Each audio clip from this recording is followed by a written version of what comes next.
दोस्तों, बुढ़ापा अर्थात जल्दी बाल सफेद हो जाना, शरीर कमजोर हो जाना, दांत कमजोर होना, गाल अंदर बैठ जाना, जल्दी थक जाना, चेहरा निस्तेज हो जाना, पाचन तंत्र बिगड़ जाना, आंखें कमजोर होना इत्यादि सम्मानित ये सभी लक्ष्य बुढ़ापे की अवस्था में होते हैं। लेकिन अब ऐसा नहीं है। जवानी के दिनों में भी काफी युवा इन बुढ़ापे का शिकार हो जाते हैं।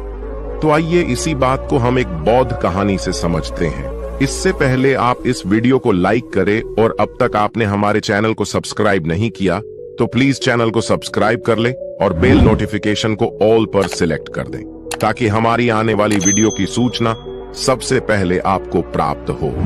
तो चलिए आज की कहानी को प्रारंभ करते हैं। दोस्तों, एक बार महात्मा बुद्ध एक सम्राट के राजदरबार में जाते हैं और उनसे पूछते ही, राजन बताइए आप लोग की प्रजा कैसी। राजन कहते हैं, हे भगवान, आपने जो उपदेश दिया है इससे हमारी पूरी प्रजा में लोग 60 वर्ष के हैं। उन्हें भी देखने में ऐसा लग रहा है जैसे 20 वर्ष के हो चुके हैं। सबकी ढलती उम्र जैसे रुक गई है, थम गई है। भगवान, सब लोग स्वस्थ हैं। हमारे राज्य में लोग तो बैठकर आराम कर रहे हैं क्योंकि अब किसी को दवा की जरूरत नहीं है। सभी लोग एकदम स्वस्थ हैं। हमारी प्रजा बहुत ही खुश है। दोस्तों, आज की कहानी बहुत ही ज्ञानवर्धक है, इसलिए इस कहानी को अंत तक अवश्य सुनिए। इस कहानी से आप यह जान पाएंगे कि कम उम्र में ही बुढ़ापा क्यों आता है। जैसे कि सभी लोग जानते हैं कि गौतम बुद्ध एक सम्राट भी थे, लेकिन उन्होंने सब कुछ त्याग कर एक सन्यासी का रूप धारण किया था। इसीलिए उन्हें सब पता था हमें क्या खाना चाहिए, हमें कैसी दिनचर्या अपनानी चाहिए। दोस्तों, आज हम महात्मा बुद्ध के 12 महत्वपूर्ण नियम या यह कह लो आज हम पूरे जीवन का रहस्य जानने वाले हैं। इसलिए आप सबसे विनम्र निवेदन है कि पूरी कहानी को ध्यानपूर्वक सुने और इन 12 बातों को सुनकर अपने जीवन में उतार लीजिए। यदि आप इन 12 उपदेशों को अपने जीवन में उतार लेते हैं तो आप अवश्य ही कभी बीमार नहीं होंगे और आपका बुढ़ापा आपको छू भी नहीं पाएगा। दोस्तों, इसे हम एक कहानी के माध्यम से समझते हैं जिससे हर एक बात आपके दिमाग में बैठ जाए और उसे आप जीवन में अपने उतार सके। तो चलिए कहानी को शुरू करते हैं। बहुत समय पहले की बात है। किसी राज्य में भादर सिंह नाम का एक राजा रहता था। राजा बहुत ही दयालु, बहुत दयावान और एक न्यायिक राजा था। उनकी 2 रानियां थीं और दोनों रानियां अति सुंदर थीं। वे रानियां भी उस राजा के स्वभाव पर गईं और वो रानियां भी बहुत ही धार्मिक प्रवृत्ति की थी।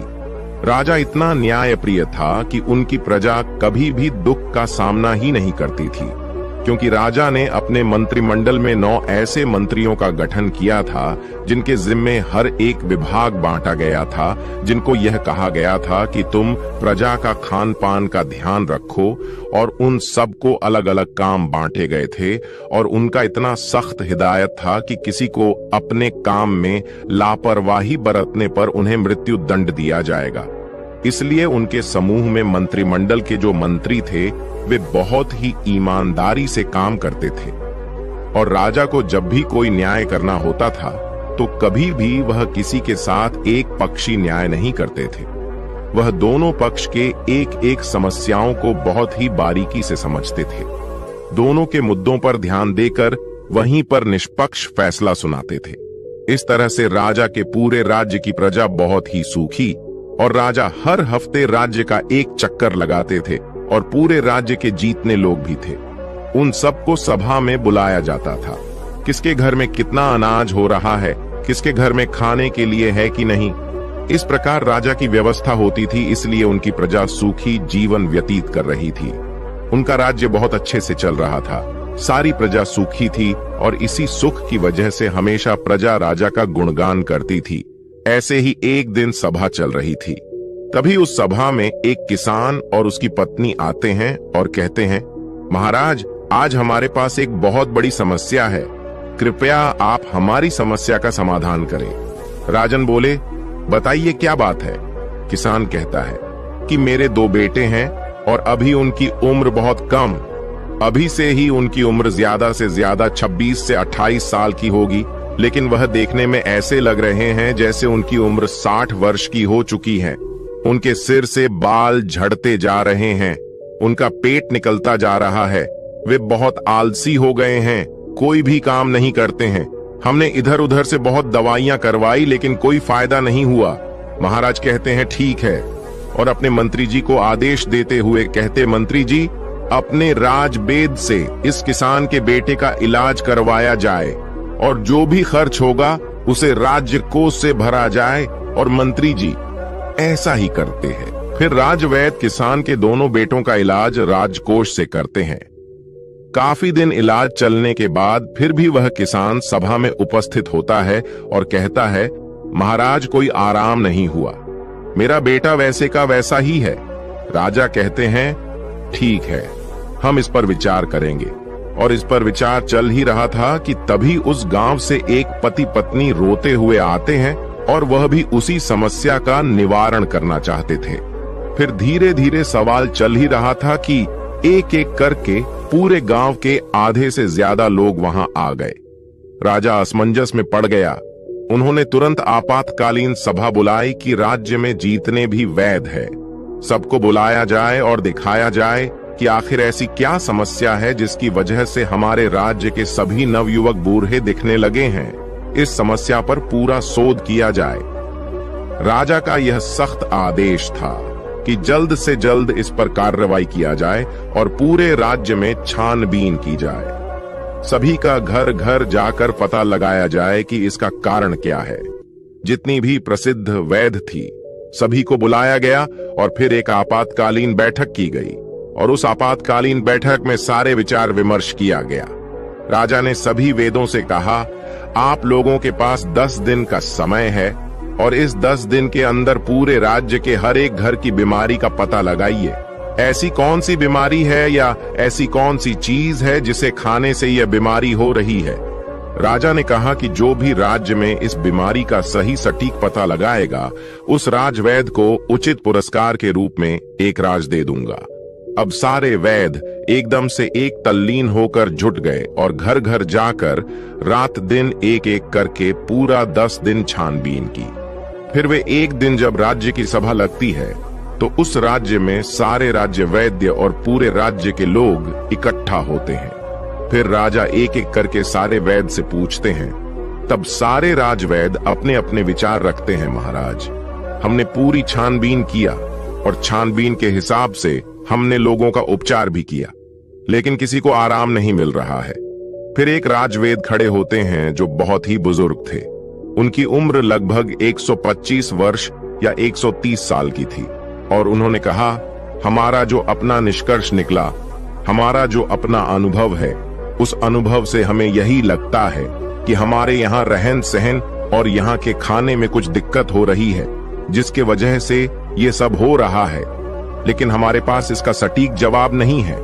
राजा उस बुजुर्ग राजवैद्य की बात सुनकर वह राजा असमंजस में पड़ जाते हैं कि 130 साल के बुजुर्ग यह बात बता रहे हैं।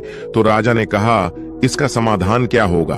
अब इसका समाधान भी आप ही बताइए, क्योंकि हम आज 1 महीने से इस कारण से चिंतित हैं। 1 महीने से हमारी प्रजा परेशान हो रही है और इसे देखकर हम लोग इसी सोच से परेशान होते जा रहे हैं। मेरे भी बाल झड़ने शुरू हो गए हैं। हमारे परिवार में महारानियां, राजकुमार, राजकुमारी या जो भी है, सब लोग इस समस्या से परेशान हैं। आखिर समाधान तो बताइए।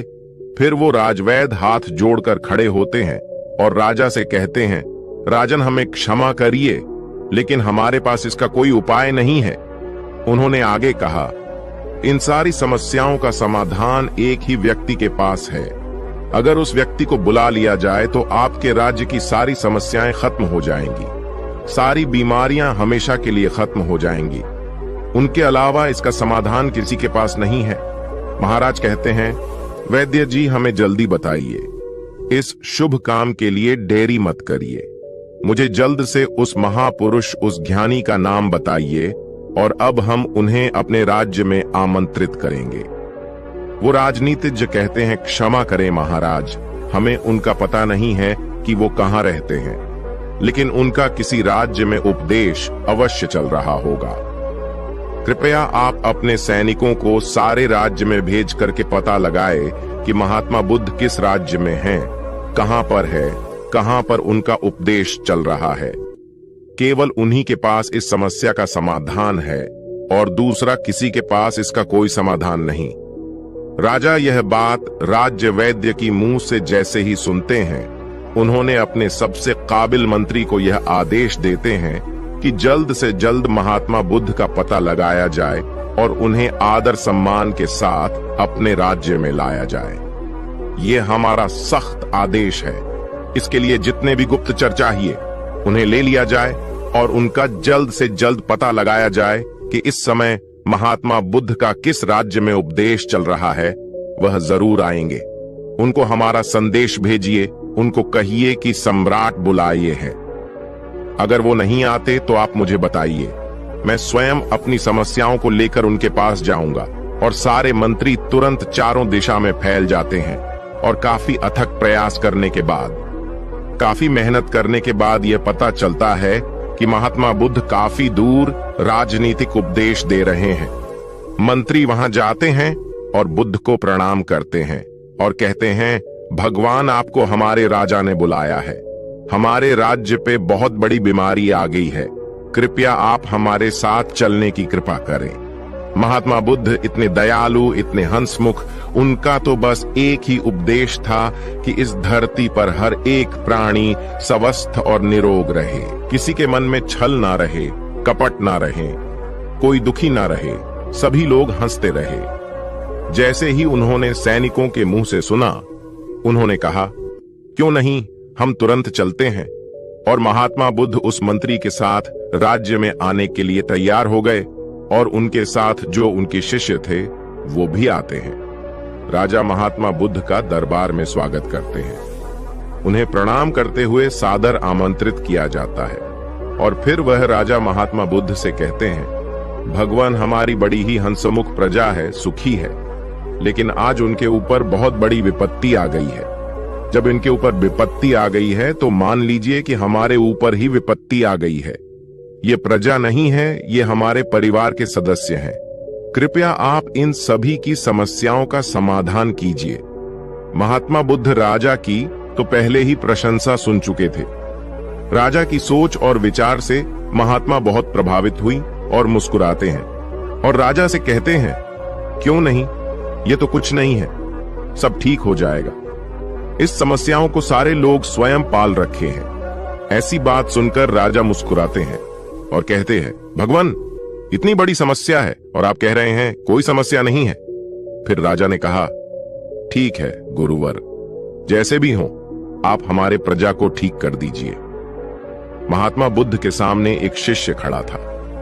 महात्मा बुद्ध उस शिष्य की तरफ इशारा करते हैं तो शिष्य कहता है, राजन हमें आपके राज्य में एक ऐसा खुला स्थान दीजिए जहां पर राज्य के सभी लोग एकत्रित हो सके, जहां का खुला वातावरण हो, जहां प्राकृतिक धूप आती हो, जहां प्राकृतिक हवा हो, सुनहरा माहौल।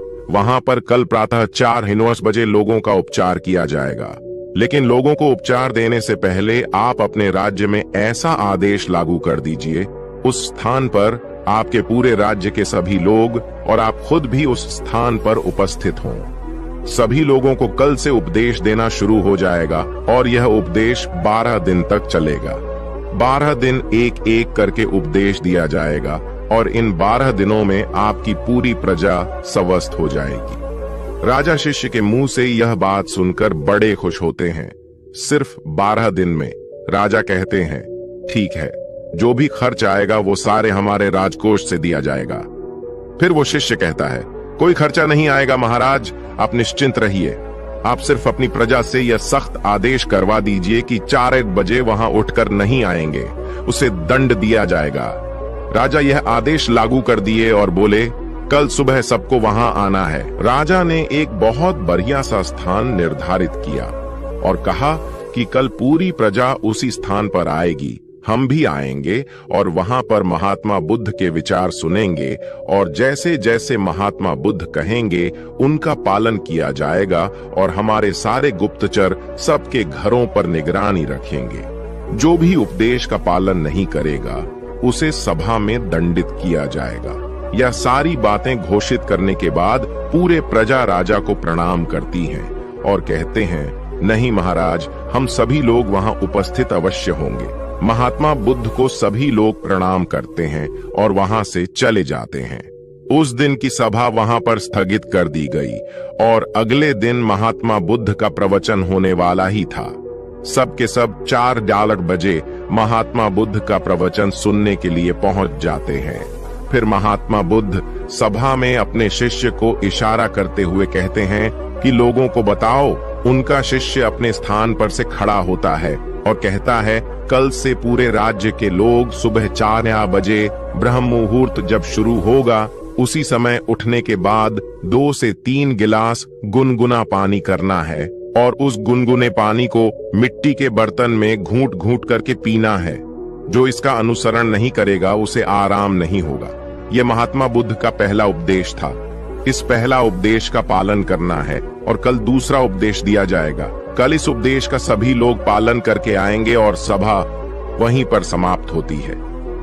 फिर अगले दिन सभी लोग समय से वहां उपस्थित हो जाते हैं। सभी लोगों से महात्मा बुद्ध किसी से पूछते हैं कि क्या हुआ, कितने लोग पालन किए।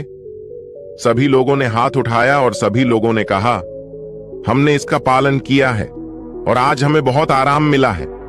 हमारा पेट बहुत अच्छे से साफ हुआ, शरीर बिल्कुल हल्का हल्का लग रहा है और हम बिल्कुल स्वस्थ लग रहे हैं। फिर महात्मा बुद्ध शिष्य से कहते हैं, तब शिष्य कहता है, अब दूसरा उपदेश यह है कि सबको टहलने चलना है और चलना कितना है, 2 से 3 किलोमीटर।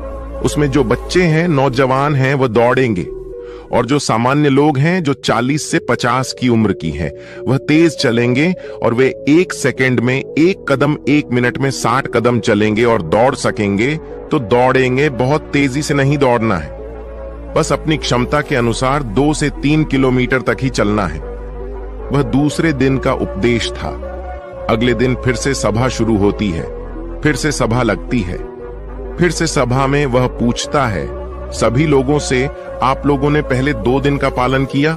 सभी लोगों ने अपने हाथ उठाकर सहमति जताई। शिष्य पूछता है कि आप लोगों को कैसा लग रहा है? तब वे कहते हैं, गुरुवर, हमको कोई बीमारी नहीं है, ऐसा लग रहा है। फिर से शिष्य कहता है, अब सब लोग योग करें। प्राणायाम अपने हिसाब से सभी लोग प्राणायाम, जिसमें अनुलोम विलोम शामिल होगा। अनुलोम विलोम कैसे किया जाता है? अनुलोम विलोम कैसे किया जाता है? सूर्य प्राणायाम कैसे किया जाता है? यह सब उस शिष्य ने सभी को बताया और कहा, सभी लोग को कम से कम 30 मिनट से लेकर 45 मिनट तक इसे रोजाना करना है। और उस दिन की सभा भी समाप्त हो गई। अगले दिन फिर सभा लगी और उस सभा में सारे लोग उपस्थित हुए और उस उपस्थिति के बाद सबसे दिनचर्या पूछी जाती है, किसने कितना अनुसरण किया? सबने कहा, अब तो हमको ऐसा लग रहा है, हमको जैसे कोई बीमारी ही नहीं है, कोई अलार्म नहीं लगाना पड़ता, हमें जगाना ही नहीं पड़ता। 4 बजे अपने आप हमारी आंखें खुल जाती हैं। यह सुनकर महाराज बहुत खुश हुए। इतना बड़ा चमत्कार, बिना किसी पैसे की हमारी प्रजाएं ठीक हो रही है। राजा तुरंत खुश होकर महात्मा बुद्ध को प्रणाम करते हैं और उनसे कहते हैं, आप हमारे ही राज्य में रहिए, भगवान यहां से मत जाइए। महात्मा बुद्ध मुस्कुराते हैं क्योंकि उनका तो काम ही है हमेशा हंसते रहना, क्योंकि वो चिंता नहीं करते थे। फिर वो कहते हैं, अब सभी लोग प्राणायाम, योग सब कुछ जान गए हो। अब सब लोग को अगले काम जो करना है वो ये है कि सभी लोगों को 300 ग्राम सेब खाने हैं। इससे ज्यादा भी खा सकते हैं लेकिन कम नहीं। उसके बाद सभी लोग अपना अपना काम करेंगे और उस दिन का भी ज्ञान समाप्त हुआ। सभा निष्कासित हुई। फिर अगले दिन सभी लोग आते हैं और सबसे पूछा जाता है कि किसको कितना आराम हुआ। सभी लोग कहते हैं, हम तो पूर्ण रूपेण ठीक हो गए। फिर से शिष्य कहता है, नहीं, अभी तो बाकी है, अभी तो आधा नियम और करना है। जब आप पूरे नियम का अनुसरण कर लोगे तब आपको कोई बीमारी नहीं आएगी, बुढ़ापा छूमंतर हो जाएगा, बुढ़ापा पास भी नहीं आएगा, मर्दाना ताकत बरकरार रहेगा, हमारे महात्मा बुद्ध की तरह चेहरे पर चमक बनी रहेगी। फिर वे कहते हैं, अगला उपदेश क्या है? ये सुनिए, कल से सुबह 7-8 बजे तक सबको सेव खा लेना। फिर वो शिष्य अगला उपदेश सुनाते हुए कहते हैं, मान लीजिए सबने 7-8 बजे तक सेब खा लिया। उसके बाद 2-2.5 घंटे बाद सबको अपना पेट भर खाना खाना है, रोज का जैसे खाते हैं। और खाना खाने के बाद क्या करना है, अब वह सुन लीजिए। खाना खाने के बाद सबको रोटी खाना है, मल्टीग्रेन रोटी यानी कि मिक्स रोटी। वो कहते हैं कि उसमें गेहूं नहीं होगी, गेहूं अच्छी चीज नहीं है, उसमें बाजरा, मक्का, चना, इन 3 चीजों की सबको रोटी बनाना है और सबकी थाली में इसकी रोटी होगी और एक कटोरी दाल होगी, उसमें देसी घी और 1 कटोरी मिक्स सब्जी का साग होगा। वह सीजन के हिसाब से होगा। सीजन वाली सब्जी अच्छी होती है, वही खाने योग्य होती है। बिना सीजन वाली सब्जी नहीं खाना है। बिना सीजन वाली सब्जी स्टोर रूम में स्टोर की हुई रहती है, जो कि काफी दिनों से रखी होती है और खाना खाने के 30 मिनट बाद सभी को 1 कटोरी दही खाना है। यदि खाने में आप यह भी शामिल करते हैं तो जब आपका खाना खाने के आधा घंटे बाद दही में गुड़ डालकर खाएंगे तो आपका खाना बड़ी आसानी से बच जाएगा। फिर से शिष्य ने कहा, यह आज का उपदेश था, समाप्त हुआ और कल सभी लोग इसका अनुसरण करके आएंगे और सब लोग खुशी खुशी अपने घर को जाते हैं। जैसे उपदेश से बताया गया था, ठीक उसी प्रकार सभी लोग उसका पालन करते हैं। फिर अगले दिन की सभा होती है और सारे लोग सभा में उपस्थित होते हैं। सबसे पूछा जाता है कि किसको कितना आराम हुआ। तब लोग कहते हैं, भगवान हमको तो कुछ बीमारी ही नहीं है, हम तो पूर्ण रूप से ठीक हो गए। हमको तो लगता ही नहीं है कि हम कभी बीमार हुए थे। महाराज और खुश हो गए। वह कहते हैं, यह तो खाना ही खाने से सब लोग ठीक हो गए, खाने से सबकी बीमारियां ठीक हो गईं। धीरे धीरे लग रहा था जैसे कि सबका मोटापा भी अपने आप चला गया। फिर वो कहता है, रुकिए, अभी तो कुछ और बाकी है, आगे का सुनिए। सबसे पहले वो शिष्य बताता है कि आप लोग यह भी ध्यान रखें कि खाना और पीना दोनों एक साथ ना करिए। जैसे खाना निगलते वक्त आपको दिक्कत हो रही है, थोड़ा सा 1 घूंट पानी बीच में पी सकते हैं, परंतु इकट्ठा पानी 1 गिलास नहीं पीना है। खाना खाने के 1 घंटे बाद ही पूरी तरह से आप जितना चाहे पानी पी सकते हैं। अब जैसे सब लोगों ने 10 या 11 बजे तक खाना खा लिया, अब सबको भूख पुनः लगेगी तो 4 या 5 बजे आप सबको 1 प्लेट सलाद लेनी है और सबको सलाद अपने वजन के हिसाब से लेना है।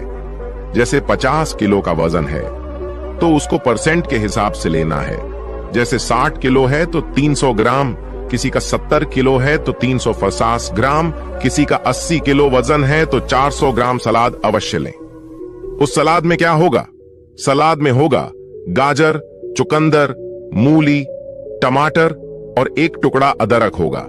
3 से 4 लहसुन की कलियां होंगी और स्वाद के लिए आप उसमें काला नमक या भुना हुआ जीरा भी डाल सकते हैं। सलाद लेने के पहले कुछ भी खाना पीना नहीं है, जैसा कि पहले ही बता दिया है। उसको फॉलो करिए और अगले दिन आइए, उस दिन की सभा समाप्त होती है।